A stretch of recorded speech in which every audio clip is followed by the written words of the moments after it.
عرض کرتے ہیں اللہ تجھے یاد ہے نا ایک رات جب میں بڑی دیر سے لوٹا تھا، لکڑیاں کاٹتے، درخت تلاش کرتے، مجھے دیر ہو گئی، میں دیر سے لوٹا تھا، نیت یہ کر رکھی تھی کہ دودھ سب سے پہلے ماں باپ کو پلاؤں گا۔ مالک جب میں لوٹا تو وہ بوڑھے تھک ہار کے سو گئے تھے۔ میری بیوی نے مجھے کہا کہ بچوں کو پلا دو، وہ سو گئے، تو میں نے کہا نہیں، میرے ذمے ہے ان بوڑھوں کے دل کو ٹھنڈا کرنا، ان سے پیار کرنا۔ اللہ بیوی مانگتی رہی، بچے طلب کرتے رہے، میری ٹانگوں میں گھومتے رہے، بار بار آتے رہے، اور میں نے دودھ نہیں پلایا۔ اے مالک فجر ہو گئی، آفتاب طلوع ہونے کا وقت آ گیا، پر میں نے ماں باپ کے بیدار ہونے کا انتظار کیا۔ اے اللہ وہ جب اٹھے تو ان کی آنکھوں میں جو میرے لیے دعا تھی اور ان کے سینوں میں جو میرے لیے کرم تھا، اگر تیری بارگاہ میں وہ نیکی قبول ہے تو مالک پھر رحم فرما، نہ اس مشکل سے آسانی عطا فرما۔ سنو سنو، رسول کریم صلی اللہ علیہ وسلم فرماتے ہیں کہ اس بندے کی دعا مکمل ہوئی تو پتھر تھوڑا سا سرک گیا، اور اتنا سرکا کہ آسمان نظر آنے لگا۔ جس نے ماں باپ کو منایا ہے، ان سے پیار کیا ہے، پھر یہی بات وسیلہ بن جائے گی رب کے ماننے کا، پھر یہ وسیلہ بنے گی، اللہ اس سے مان جائے گا۔ پھر رسول کریم صلی اللہ علیہ وسلم فرمانے لگے، دوسرا بولا اور عرض کرنے لگا کہ اے اللہ تو جانتا ہے مجھے اپنے چچا کی بیٹی بھانے لگی تھی، میں اس کی طرف رغبت کرنے لگا تھا، اور میں نے جب اس سے جا کے ارادہ کیا کہ میں تیرا طالب ہوں، تو اس نے مجھے کہا کہ پہلے 100 دینار لاؤ۔ بانا تو اللہ میں نے مشقت کر کے 100 دینار جمع کیے، اور جب میں پوری طرح اس پر حاوی ہو گیا، وہ میرے قبضے میں آ گئی اور گناہ کا میں نے ارادہ کر لیا، تو اس عورت کے منہ سے ایک جملہ نکلا کہ اللہ سے ڈر۔ اے مالک وہ میرے قبضے میں تھی، اے اللہ میں گناہ پر قادر تھا، میں چاہتا تو گناہ کر لیتا، لیکن جب اس نے تیرا نام لے کے کہا نا کہ اللہ سے ڈر، اللہ میں ڈر گیا، میں اسے چھوڑ کے آ گیا۔ اگر تجھے یہ بات پسند ہے تو پھر نکال دینا اس مشکل سے، پھر کر دینا کرم۔ اللہ میری بھی تو چڑھتی جوانی تھی نا، میں بھی تو سب کچھ کر سکتا تھا، پر تیرے لیے، تیری خاطر میں لذت گناہ سے باز رہا، تو اللہ تو رحمت فرما دے۔ حضور فرماتے ہیں اس کی دعا مکمل ہوئی تھی کہ پتھر تھوڑا اور سرک گیا۔ پھر تیسرا بولا، اور اس نے بول کے کہا اے اللہ ایک مزدور کو، ایک دیہڑی دار کو، ایک غریب کو میں نے کام پہ رکھا ہوا تھا، یہ تیرا اور میرا راز ہے اللہ۔ وہ مزدور، وہ دیہڑی دار میرے پاس کام پہ لگا تھا، کچھ چاول میں نے اس کی اجرت مقرر کر دی کہ تو کام مکمل کرے گا تو میں تجھے دوں گا، اور جب اجرت لینے کا وقت آیا تو وہ بگڑ کر ناراض ہو کر چلا گیا، میں اسے ڈھونڈتا رہا، وہ مجھے ملا نہیں، میں نے اس کے چاولوں کی قیمت کاروبار میں انویسٹ کر دی، اس کا تھوڑا سا سرمایہ پر میں نے کھایا نہیں، پھر وہ اس سے میں کاروبار کرتا رہا، اور اتنا کاروبار کیا کہ بہت ساری گائیں اور ان کے چرواہے تیار ہو گئے، وہ سالوں کے بعد لوٹا، میں نے اس غریب کا مال کھایا نہیں بلکہ بڑھایا، محفوظ کر کے رکھا، وہ سالوں کے بعد لوٹا اور کہنے لگا میرا مال، تو میں نے کہا وہ ساری گائیں تیری ہیں، وہ چرواہا تیرا ہے، یہ سارا کچھ تیرا ہے۔ تو کہنے لگا تو مجھ سے مذاق کرتا ہے، میں غریب کہاں اور گاؤں اتنی بڑی گائیں کہاں، تو مذاق کرتا ہے؟ تو میں نے کہا مذاق نہیں، میں نے اپنے رب سے ڈر کے تیرے مال کی حفاظت کی، یہ تیرا ہے۔ اے اللہ میں کھا بھی تو سکتا تھا نا، پر تجھ سے ڈر کر میں نے وہ سارا محفوظ رکھا۔ اللہ اگر تجھے میری یہ ادا پسند ہے تو پھر آج مان جانا، آج راضی ہو جا۔ اللہ کے رسول فرماتے ہیں اس کی دعا مکمل ہوئی تھی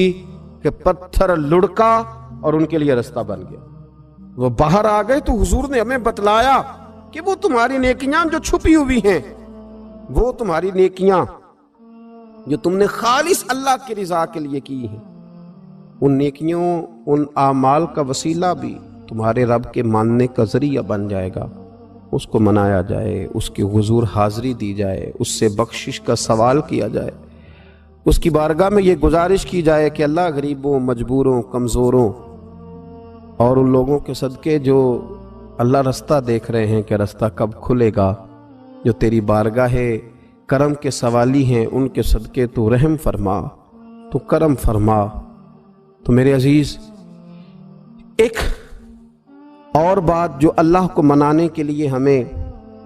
ہمارے پیارے رسول صلی اللہ تعالی علیہ وسلم نے بتلائی کہ جب انسان بہت زیادہ عاجزی کرتا ہے نا، بہت زیادہ عاجزی، تو پھر بھی اللہ مان جاتا ہے۔ جب وہ اس کے حضور بہت عجز کا اظہار کرتا ہے، بہت زیادہ عجز کا اظہار کرتا ہے، وہ ڈر جاتا ہے اس سے۔ وَلِمَنْ خَافَ مَقَامَ رَبِّهِ جَنَّتَانِ، فرمایا جو میرے سامنے کھڑے ہونے سے ڈرے گا میں اسے 2 جنتیں عطا کروں۔ حضرت بابا فرید الدین مسعود گنج شکر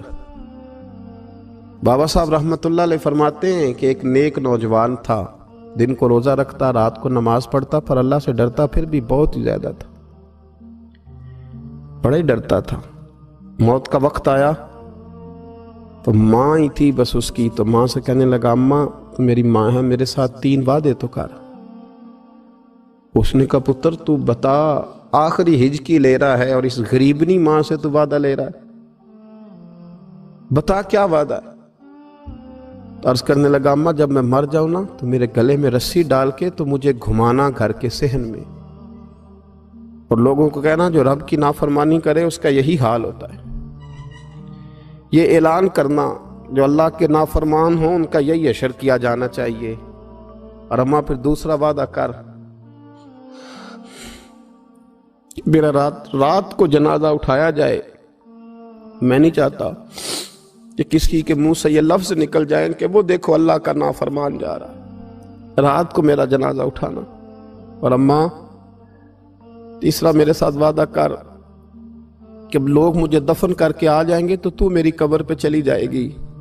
عمل میرے پاس کوئی نہیں، پر مجھے لگتا ہے ماں کے قدموں کی برکت سے عرش کا مالک بھی رحم فرمائے گا۔ اماں تو وعدہ کر کہ میرے ساتھ وعدہ کر۔ بابا صاحب رحمۃ اللہ علیہ فرمانے لگے کہ ماں بوڑھی ماں نے وعدہ کر لیا، کہا بیٹے ٹھیک ہے، اگر تیری یہی ضد ہے تو میں تیار ہوں۔ پھر اس نے کلمہ شہادت پڑھا، اس نوجوان کی روح پرواز کر گئی، بوڑھی ماں نے رسی منگائی تو وَلِمَنْ خَافَ مَقَامَ رَبِّهِ جَنَّتَانِ، جو ڈر جائے، اس نے تو کہا تھا نا کہ رسی ڈال کے گھمانا اور کہنا یہ اللہ کا نافرمان ہے، اس کا یہی اشر ہونا چاہیے تھا۔ لیکن جب ماں گلے میں رسی ڈالنے لگی تو گھر کے ہر کونے سے آواز آنے لگی، خبردار یہ رب کا دوست ہے، اللہ کے دوستوں کے ساتھ اس طرح کا معاملہ نہ کیا جائے، اسے چھوڑ دیا جائے۔ اور کہا تمہیں کچھ بھی اور کرنے کی ضرورت نہیں ہے، یہ تو رب کا دوست ہے اور رب کی بارگاہ میں حاضر ہو گیا۔ کچھ کوئی بندہ کہے گا کہ یہ تو ایک بابا فرید کا سنایا ہوا واقعہ ہے، سنیے، بخاری میں حدیث ہے،